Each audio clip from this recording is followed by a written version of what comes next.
বাচ্চারা আজকে আমি তোমাদের হোস্টেল চেক করতে এসেছি। হ্যাঁ স্যার চেক করুন, আমরা সবকিছু পরিষ্কার রাখি। এটাই তোমাদের পরিষ্কার? পুরো রুমটাকে ডাস্টবিন করে রেখেছো। আচ্ছা তোমরা এই বাজি দিয়ে কি করো? হোস্টেলে বাজি আনার নিষেধ জানো না? স্যার আসলে এটা রেখেছি, যদি কারোর সাথে আমাদের লড়াই হয় তাহলে তার বেডরুমে গিয়ে আমরা বাজি মেরে আসি।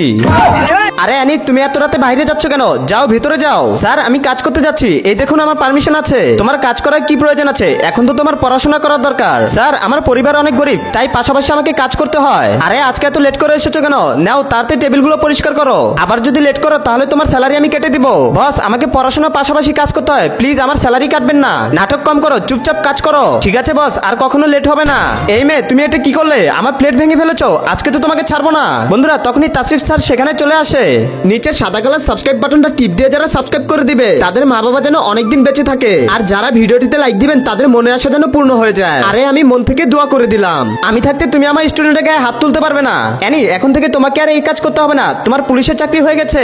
ধন্যবাদ স্যার, এখন তো আমি পুলিশ হয়ে গেছি, সবার আগে এই লোকটাকে আমি অ্যারেস্ট করবো।